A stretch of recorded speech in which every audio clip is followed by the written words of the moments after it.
The Marvel Cinematic Universe is probably one of the biggest pop culture phenomenons that we've seen in the last few decades, and it's hard for me personally to imagine a time that everyone didn't know the likes of Iron Man, Captain America, and Thor. Yep, even this one. But just over 10 years ago, making a movie about a character like Iron Man was an enormous risk for any movie studio to undertake. So seeing as the Infinity Saga is just wrapped up, I wanted to take a look back on the MCU and give my thoughts on each film in retrospect, seeing how they work together to set up a larger universe, as well as seeing how they function as individual films. Let's start at the beginning. Oh, also, spoilers ahead for Iron Man and the rest of the Marvel Cinematic Universe, so you've been warned. When this first film came out, I had no idea what Marvel was. And it's so incredible to me that Iron Man was released 12 years ago. I mean, it's hard to even imagine what the next year will look like, much less 12 years into the future. But in 2008, a younger Kevin Feige and Jon Favreau released a film that would change the landscape of film for the foreseeable future. So right away, as the film opens, one thing I noticed was that this film does not feel like an MCU film or a superhero film at all. The tone and the camera work are so much more grounded and closer to the actors, and Favreau decides to use more close-up shots rather than going for wider angles, especially towards the beginning. And this goes a long way to make this first film seem so much more real. I was extremely surprised to find out how gritty the opening sequence felt. It actually almost felt like a set piece from a war movie, and as we know now, with films like Winter Soldier, Marvel is so good at shifting the genres, like Winter Soldier with a political thriller, or Guardians of the Galaxy being a space opera, and I guess Iron Man is no exception, which I really liked. We're very quickly introduced to Tony Stark at the beginning of the film, who is, let's say, a very, very different version than the one we'll see in later films.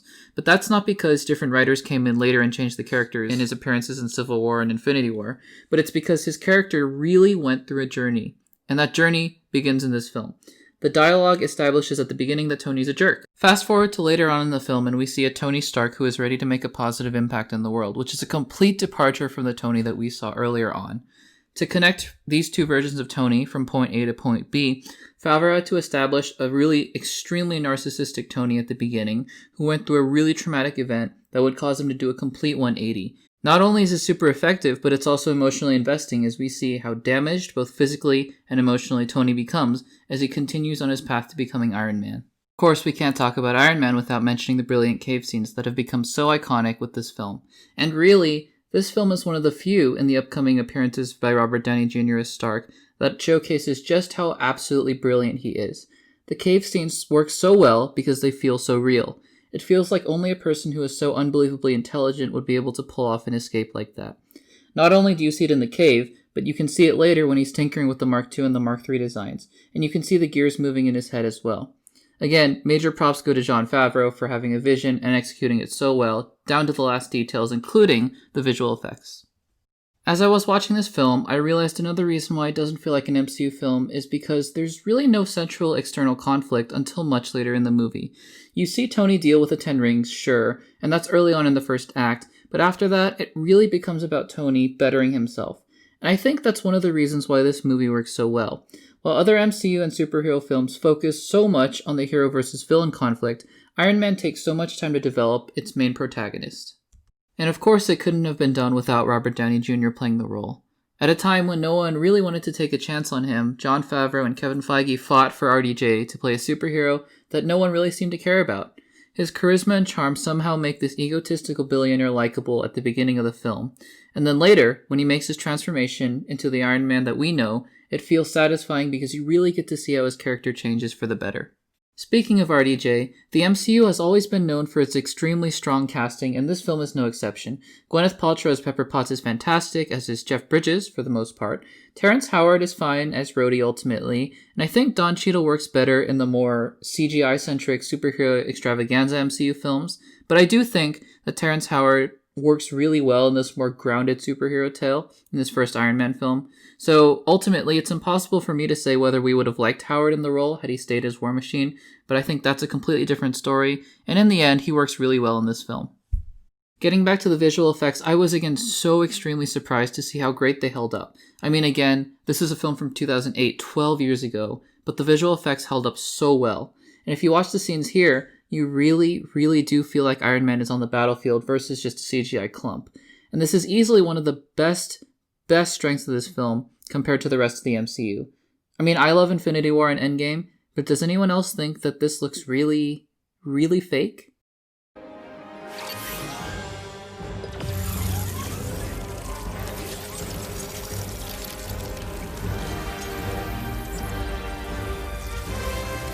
Visual effects don't always make or break a film, sure, but in this case, they add significantly to the tone of this movie.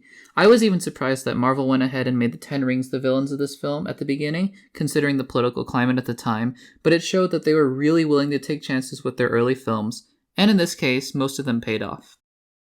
However, the Ten Rings aren't the real villains of the film as we all know, and here we come to my biggest problems with Iron Man, which are Jeff Bridges and the third act. Now, I know I haven't really said many bad things about the film this far, but that's really because I did enjoy this film quite a bit. But to me, the third act is what really prevents this film from being that much better. Remember how I talked about how this movie was really a character study and how that differentiated it from the rest of the MCU? Well, the third act decides to ditch most of that and turn itself into a CGI slugfest, which is admittedly fine, and as a film-going audience in the 21st century, I think we've resigned to the CGI messes that a lot of these blockbusters have become.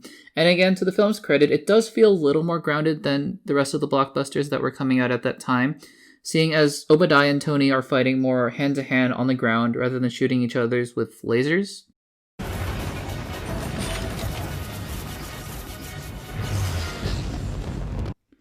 But what really bothers me about all of that is that it just feels so inconsistent with the Obadiah Stane that we saw earlier on. Every time I watch this film, for the first 2/3, I really enjoy Stane's character. I mean, Bridges is so charismatic. Like here, I'm trying to turn this thing around, but you gotta give me something to pitch them. Let me have the engineers analyze that. You know, draw up some specs. No. It'll give me a bone absolutely to not. throw the boys This in one New stays York. with me. That's it, Obi. Forget it. All right, well, this stays with me then. Come on, here, you can have a piece. Thank you. which makes his character so hard to dislike early on, which could have worked really well in the film's favor if they had played their cards right. Instead, I found his sudden twist at the end to be really confusing, and I tried mapping out his villain's arc, and I think it's something like this. So it's revealed later that Stane is the one who ordered the hit on Tony by the Ten Rings, and I guess that means that his real motivation was wanting Tony out of the company because he felt like he was underneath Tony's shadow, and I guess the only way he thought he could do that was by killing him. So it's subtly hinted at the beginning, with the magazine covers showing Stane in the background with Tony in the foreground, which is really a nice touch. However, when he finds that Tony survived the hit, he heads over to the cave where the Ten Rings are hiding, and finds out that they recovered the suit. So far, so good. I mean, at least to me, this makes sense so far. So then, he decides he wants to outdo Tony again by developing his own bigger suit, so he kills the leader of the part of the Ten Rings, Raza, and takes his suit. He then goes and has his scientists develop an even bigger Ironmonger suit with an arc reactor to then wear it and try to kill Tony in public with it, and also to try to kill Pepper with it in front of everybody. Not only does the storyline make little sense, but Bridges' performance completely transforms from the grounded, charismatic CEO type to a cartoon supervillain. I mean, there's this. Tony Stark was able to build this in a cave with a box of scraps! At the end of the day, though, none of these problems of the third act are enough to hinder this movie from being good. To me, the strengths far outweigh the weaknesses. I mean, you have this character who experiences real, substantial growth that we will see him grapple with for the rest of his time as this character. We even see hints of his ego peek out at the end when he struggles to hide the fact that he's Iron Man at the press conference, and as we know, this comes back to bite him in the Avengers and Civil War when he first meets Captain America. If I'm being totally honest, I had a blast with this movie. It's also great for rewatching because you can go back and see little things that get paid off later, like this.